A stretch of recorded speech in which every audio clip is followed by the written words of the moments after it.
सुप्रभात मित्रांनो, लक्ष्मीच्या पावलांनी या मालिकेच्या आजच्या भागात आज आपण बघणार आहोत. अद्वैत हा कलाकडे आलेला असतो आणि तो मुद्दामच कलाला डिवचत असतो. म्हणत असतो की खरे अगं तुझी आई काय म्हणाली मला. तेव्हा कला म्हणत असते की काय. कला म्हणते की म्हणजे नेमकं काय म्हणायचं काय तुला. तेव्हा अद्वैत म्हणतो की सांभाळून घ्या म्हणे. अगं खरे किती सांभाळायचं का आणखी तुला. कला तरी पण म्हणत असते की म्हणजे. तेव्हा अद्वैत म्हणत असतो की हे बघ, तुला जर तुझ्या आईने असं पाणी भरताना बघितलं, तुला असं एकदम अस्ताव्यस्त वावरताना बघितलं इथे, तर त्यांना किती वाईट वाटेल. कला म्हणत असते की जरा चुकून झालंय, कळत नाही का. कला म्हणते की आणि एवढी पण मी अस्ताव्यस्त राहत नसते. अद्वैत म्हणतो की खरंच नसते तू. माझ्या रूम मध्ये पसारा करत नाहीस. ज्या बेडवरती झोपते ती चादर चुरगळलेली नसते. कला म्हणते अरे एवढं पण काय झालं त्यात चांदेकर, आणि जरा हळू बोल, ऐकेल ती. तेव्हा अद्वैत म्हणतो की मी हळूच बोलतोय, तुला टेन्शन आलंय का. कला म्हणते मी कशाला घेऊ टेन्शन, तुला आलं असेल. तेव्हा अद्वैत म्हणतो की मी कशाला घेऊ, तुलाच आलं असेल. आणि तसंही मी नाही घेत टेन्शन, मी देत असतो टेन्शन. पण तुझं तसं नसतं ना. नेहमी सतत माझ्यावरती गुरगुरणाऱ्या खरेचं आज मांजर झालंय ना. मला वाटलं नव्हतं असं कधी होईल. मी तर आधी विचार करत होतो या अति आगाऊचा हा अति आगाऊपणा कसा कमी करता येईल. मला आधीच कळायला पाहिजे होतं. हे किती छान सोल्युशन आहे, अगदी बेस्ट. आता तुझी आई ह्या घरात राहायला आली आहे ना, आणि तू जो मला त्रास देतीये ना, तो सगळा तिच्या समोर एक्सपोज होणार. बेस्ट. तुझा असा चेहरा मी कधीच बघितला नव्हता. अद्वैत म्हणत असतो की मी एक फोटो काढू. तेव्हा कला म्हणते की अद्वैत चांदेकर. कला म्हणते की आलंय मला टेन्शन. आता खूप गरीब होऊन कला असं म्हणत असते. अद्वैत म्हणतो की गुड, व्हेरी गुड. आणि मुद्दाम तिच्या अंगावरती पाणी सांडवत तो म्हणत असतो की देव सगळं बघत असतो, सगळं तो बघत असतो अगदी. आणि कोण काय सहन करतं ना ते सुद्धा तो बघत असतो. म्हणूनच तर त्याने तुझ्या आईला पाठवलंय माझ्या संरक्षणासाठी. खरे आता खरंच तुझं काही खरं नाही. आता मी नेहमीप्रमाणे माझ्या घरामध्ये ताठ मानेने वावरणार.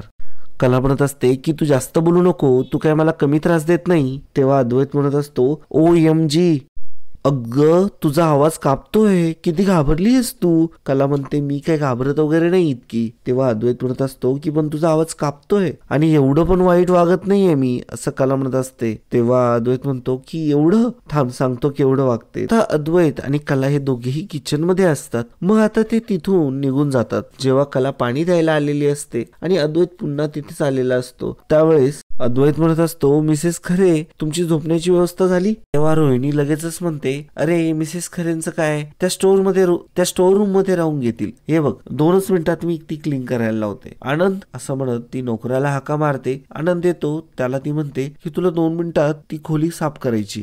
तेव्हा तिथे तो नोकर आलेला असतो. तो म्हणत असतो की तिथे तर सगळं साहित्य भरून ठेवलंय आणि आबासाहेबांनी सांगितलंय की तो रूम उघडायचा नाहीये म्हणून.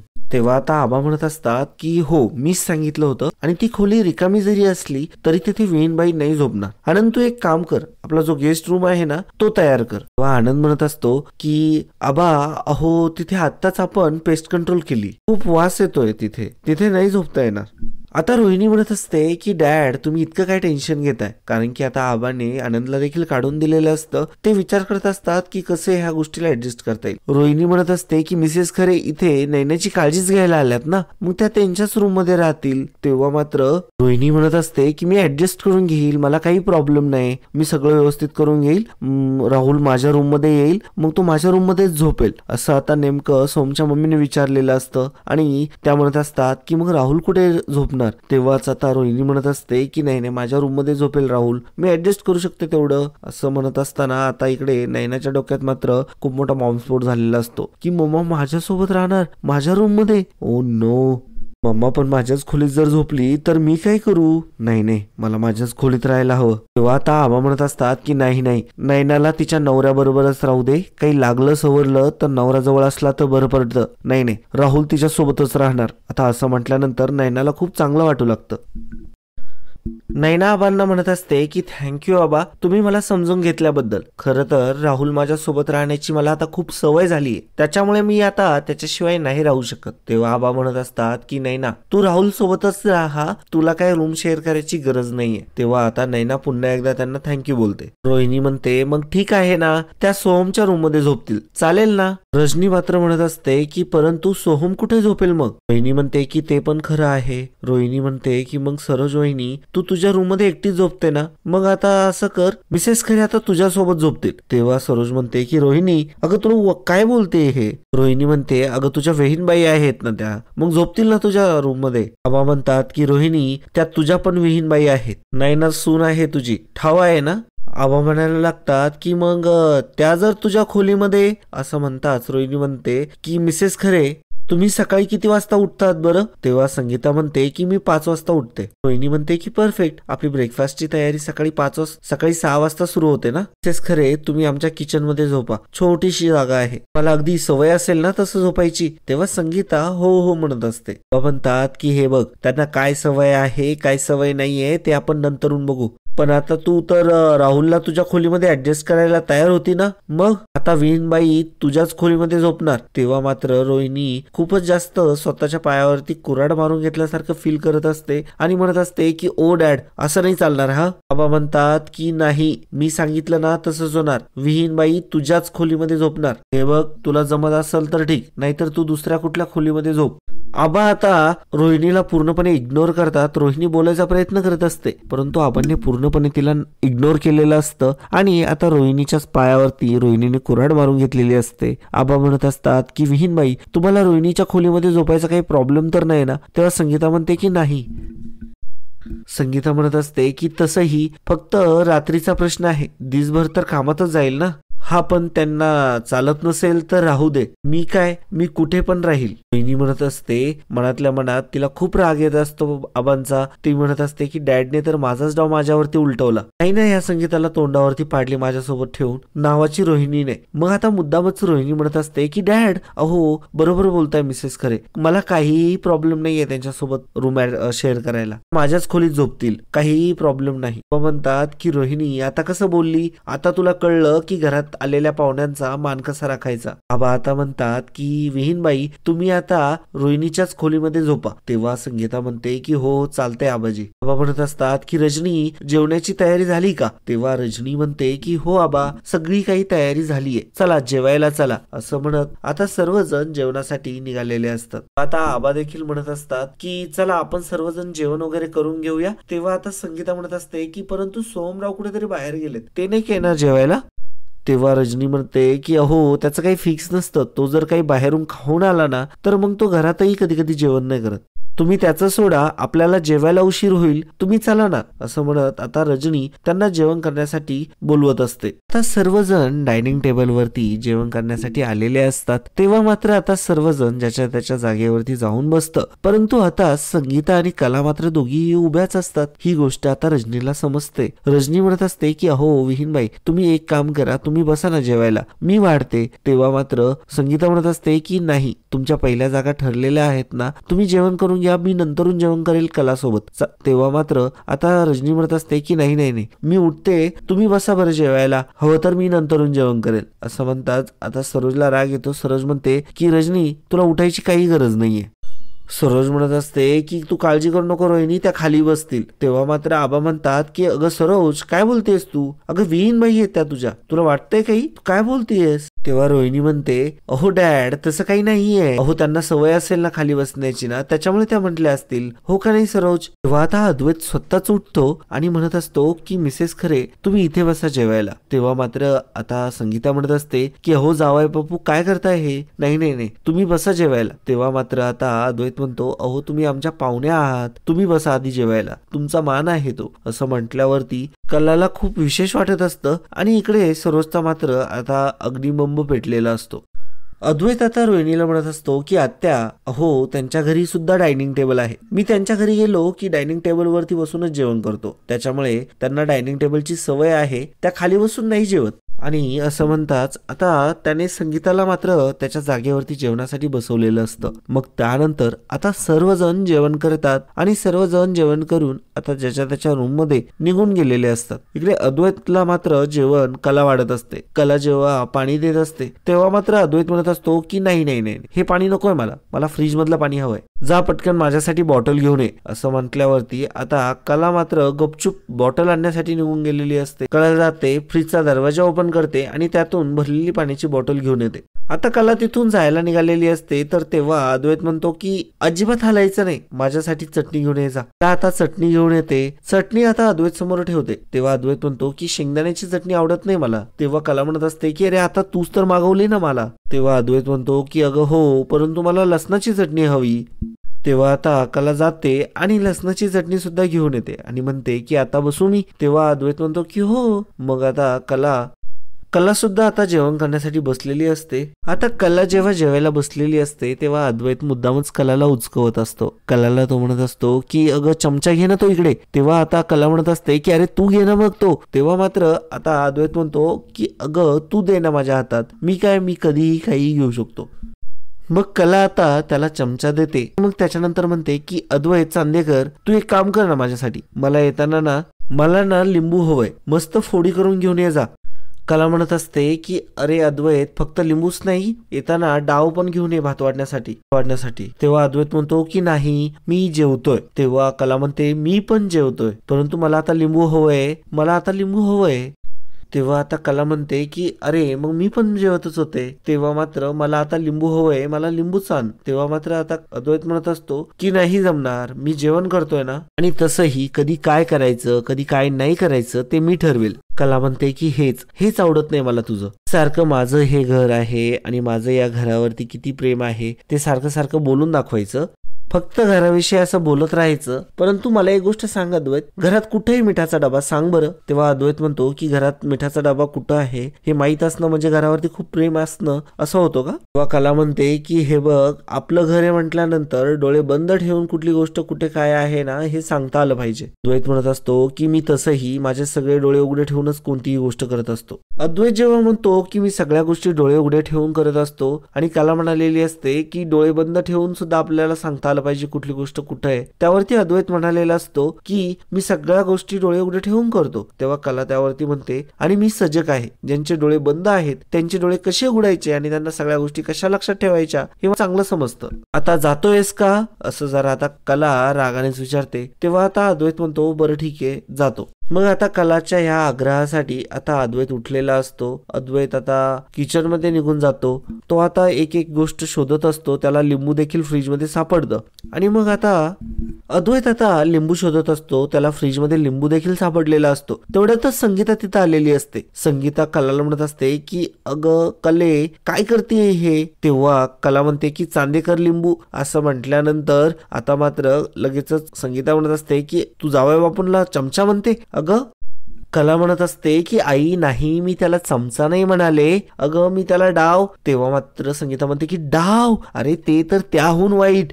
तेव्हा मात्र आता खूप फजिती झालेली असते कलाची. कलाला बोलायचं एक असतं आणि संगीता मात्र वेगळंच काहीतरी समजत असते. संगीता म्हणत असते की हे बघ, आपल्याला जे काही हवं ना ते आपण स्वतः उठावं आणि स्वतः जाऊन घेऊन यावं. जावई बापूंना कामाला लावशील का आता तू? तेव्हा कला म्हणत असते की अगं जेवायला बसायच्या आधी त्यांनी माझ्याकडून किती कामं करून घेतली ते नाही दिसली वाटतं तुला? तेव्हा संगीता तिला समजून सांगत असते अगं कले, आपल्या माणसासाठी करायचं असतं एवढं सगळं.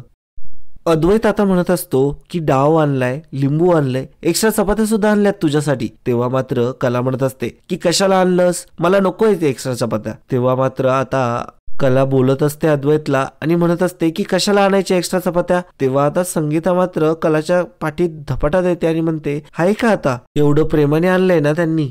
अद्वैत म्हणत असतो की नाही हो, जर लागत नसेल तर घेऊन जाऊ का मी? तेव्हा कला मान होकारार्थी डोलवत असते. म्हणजे तेव्हा अद्वैत म्हणत असतो की म्हणजे आता नसेल लागत तर घेऊन जातो मी, नाहीतर उगाच मला बोलून दाखवायची पुन्हा. तेव्हा संगीता म्हणत असते नाही जावई बापू, तुम्ही काळजी करू नका, आता मी आले नाही इथे, आता बघा मी कशी सुतासारखी सरळ करते हिला. तेव्हा आता संगीता अद्वैतलाच म्हणत असते की हे बघा, तुम्हाला काही बी लागलं ना तर मला सांगायचं, अजिबात लाजायचं नाही, मी तुम्हाला हवं ते सगळं आणून देईल, फक्त तुम्ही मला सांगत जा. आणि तुम्हाला काही आणखीन हवंय का? संगीता आता अद्वैतला सुद्धा जेवणासाठी बसवते आणि स्वतः आता किचन मध्ये निघून गेलेली असते. आणि आता अद्वैत मोठमोठ्याने हसत असतो आणि म्हणत असतो की हा फक्त ट्रेलर होता, आता इथून पुढे माझ्याशी पंगा नाही घ्यायचा आणि आता मला खूप स्ट्रॉंग सपोर्ट सिस्टम आली आहे, इथून पुढे मी काहीही करू शकतो. आता असं अद्वैत बोलतच असतो. कलाचा मात्र त्याने चांगला पोपट केलेला असतो. कलाचं पूर्णपणे तोंड दाबलेलं असतं. कला मात्र विचार करत असते काय करावं काय नाही, तिला कळतच नसतं. दुसरीकडे इकडे आता नैना आणि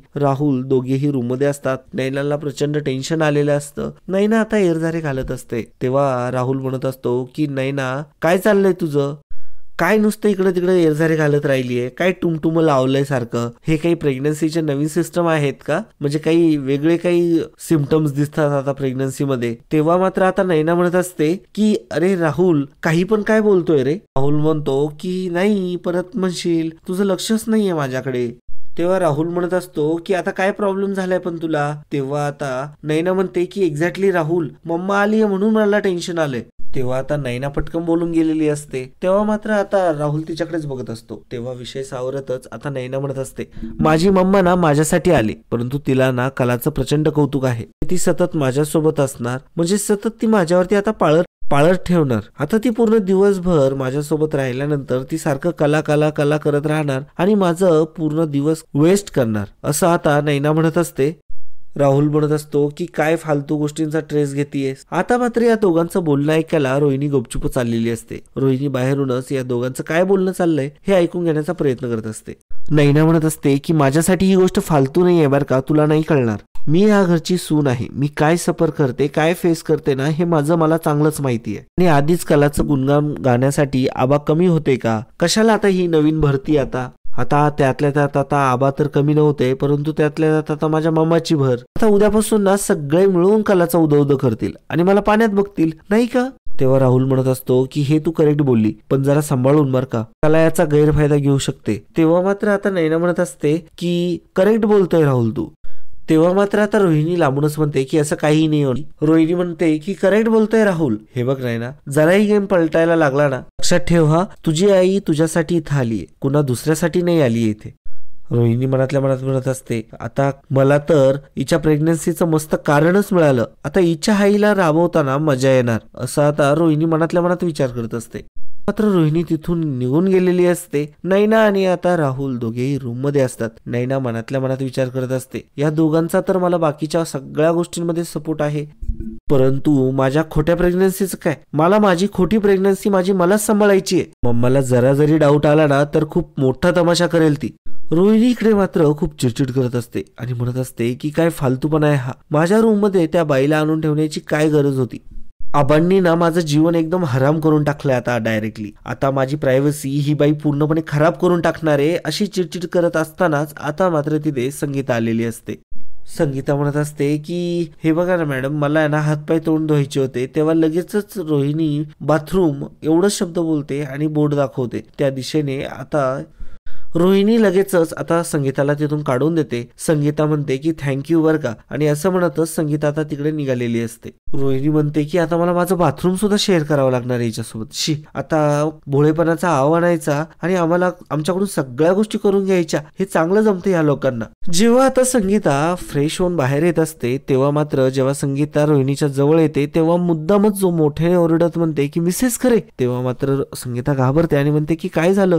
तेव्हा आता रोहिणी म्हणू लागते अहो मिसेस खरे, मी तुमच्यासाठी एकदम कम्फर्टेबल गादी मागितली, अगदी तुमच्यासारखी मस्त. आता तुम्ही इथे अंथरा आणि त्यावरती तुम्ही झोपा. असं म्हणताच आता संगीताचा चेहरा जरासा पडलेला असतो. इकडे दुसरीकडे अद्वैत आणि कला आता हे रात्री झोपण्याची तयारी करत असतात. आता कला जेव्हा मिरर मध्ये तिचे केस वगैरे विंचरत असते त्याच वेळेस अद्वैत बेडवरून उतरतो आणि डायरेक्टली कलाच्या गादीवरती पाय देत आणि तिच्या अंथरुणावरती पाय देत तो चार्जर घ्यायला जातो. कला खवळते आणि म्हणते की चांदेकर काय केलंस तू आता हे. कला आता पूर्णपणे अद्वैत वरती पिसाळलेली असते. अद्वैत म्हणतो आवाज खाली, असा जाब विचारायचा नाही. मुळात तुंबडे तुम्हाला जाबच विचारायचा नाही अजिबात, सांगू का तुझ्या आईला, अशी बोलते तुमची मुलगी. तेव्हा मात्र कला म्हणत असते की माझ्या आईला मध्ये घेऊन धमकायचं बंद कर हा मला. आणि काय रे, तुला एरवी एवढी सुद्धा चादर खराब झालेली चालत नाही आणि धडाधड आता माझ्या चादरीवरून चालत गेला,